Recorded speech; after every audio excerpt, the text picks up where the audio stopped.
This is Leah, an artist, a singer, a self-proclaimed chef, and a reader.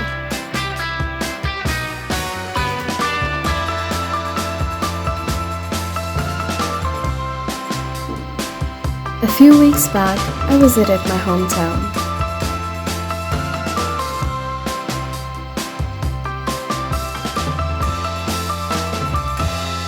It was lovely being with my loved ones and doing nothing but relax.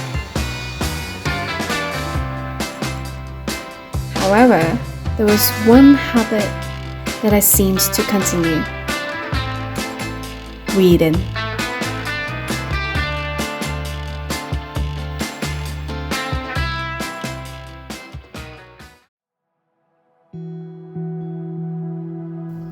Now, I've had a long history with books.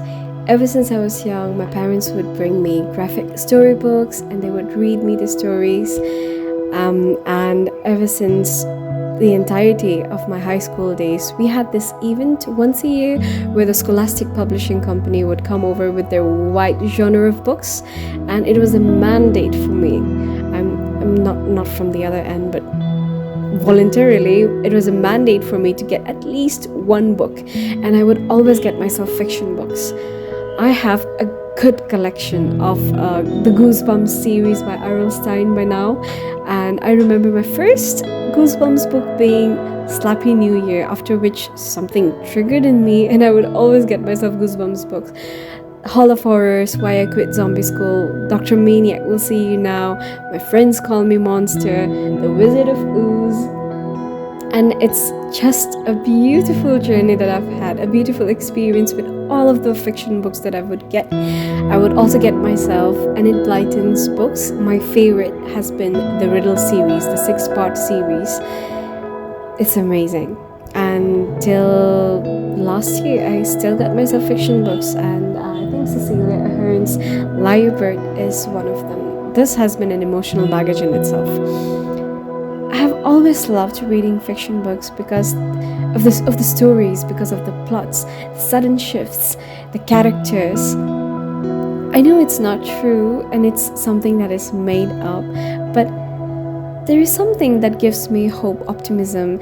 All of these books have shaped me into the person that I am today. The stories that I've gone through, the characters I've seen, the happy endings that I've seen, the things that I've come to understand, the things that I've come to know, and everything has been, not everything, but a majority part of it has been taught to me via these fiction books.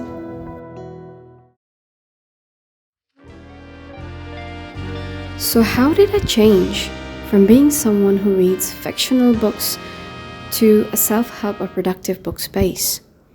Maybe it was the different people whom I've heard speaking about these along the years, but one thing's for sure, my mentor's suggestion to read the book Sapiens by Yuval Noah Harari was one of the turning points for me to pick up this space.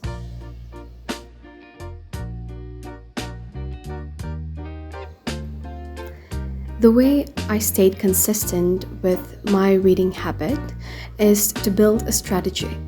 Now, the strategy had to be simple so that I can put some effort into building it, into being actually able to follow it. So the first step was to have a list of books that I'm prepared to read. That particular list of books came from Pinterest, where I spend most of my time at. It also came from some of the creators which I follow online, and the rest by recommendation of my friends. Now, with that list being prepared, the next step was to see how many pages a day could I keep up with, along with the normal daily routine which I do. And I realized 10 pages a day is good for me to begin with and to stick to. And with that, I moved forward to building the tracker. Now, with the build tracker, it was easy to see the progress I was making, and it was also quite motivational to see, okay, I'm making progress each day, and to have something physically right in front of you is really essential to be able to keep track of your progress, to push yourself, and to keep yourself in check. Also, keeping in mind that I had assigned myself to read 10 pages of a book. As per that, I counted the total number of pages that a book had, divided it by 10, so how many days I would need to complete it, and then assign the dates to it. This really helped me ensure that I completed the books on or before those particular dates. Sometimes I'd even read more than 10 pages of book in a day, and that made me feel so excited that I've achieved something. It's a good feeling, it's a good habit, and a good motivator for the rest of the day.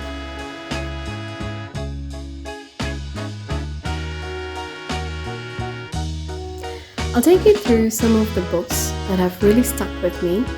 The first being The Coaching Habits. Now, The Coaching Habits is a book for managers that is for helping guide and to motivate your fellow staff or employees, but it can be honestly used by anyone else. So it provides a 7-question strategy that you can use that emphasizes more on listening than telling. The next book is about The $100 Startup by Chris Guillebeau. Now, The $100 Startup relays lots and lots of stories about micro businesses who have needed an investment of maybe $100 or less, and it tells about how people who had passion and skill for something identify the market space and provide value to their customers, to their clients, to their audience.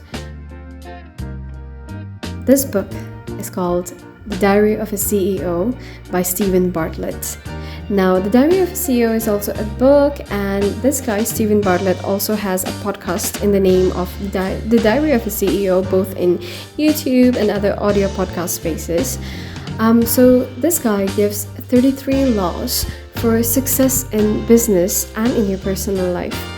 And it takes you through both the aspects of the individual as well as the team as a whole. The last book that I'd like to touch upon is Show Your Work by Austin Kleon. Now, this is one of the books that I've also recommended to a lot of my friends in the creative community. This book is about going forward and sharing your work, being transparent in the creative space, being a good family member of your creative space. When you show your work, it's not just about the final product, it's about the process. You need to be consistent, you need to be transparent about the process that you go through to create that piece of art. And when you do that, you gather a community of people who are willing to learn, who are there just for the pure purpose of learning, who are there to get inspired, and who are there to also help you explore more different spaces or dive deep into what you are trying to pursue.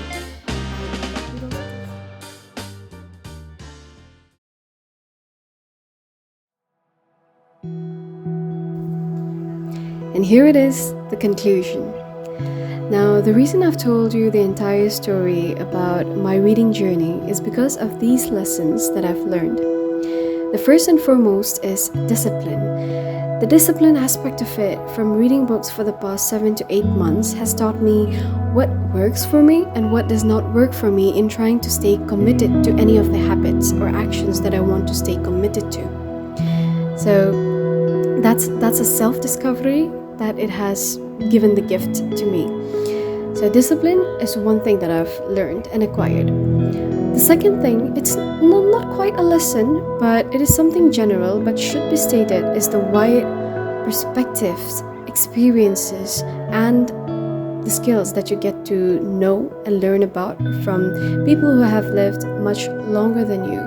Now, I've read books in the scientific field, in the creative field, in the business field, and I'm grateful about the much wider perspective, a much wider window of knowledge that it has provided.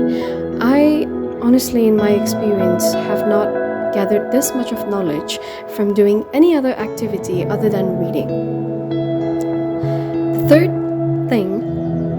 The third lesson I would say is being patient and being more curious. When I've read books, I've come to realize the change in me, that it has made me more patient to listen to people, to question the right set of questions, to be able to guide in the right direction, to be more curious about why something happens, about what goes on behind the minds of people. And this has allowed me to be, more effective in understanding the other person and to look at things from a different perspective. The fourth and the final lesson that I've learned is, through all of the books that I've read, I've seen the impact of story building. They have laid down the book in such a beautiful manner, in such a beautiful story guideline, that it has had it captivates me more. Now I know they've gone through revisions of their own, but story building is an important skill whose impact or meaning I've seen through these books. I've had my friends, I've had my colleagues talk about the importance of story building, but the results and its impact, how important it is something I've seen through the lens of reading when I've gone through those books. So these are the things, these are the lessons, these are some learnings I've picked up during the past 7 to 8 months of reading. And I do hope, if you're a reader, please do share with me some other lessons that you have gained. Or if you're not, it's a nice opportunity to go ahead and start reading something that you are interested about. So this was about my reading journey, and I will see you again in the next video. Till then, take good care of yourself and stay safe.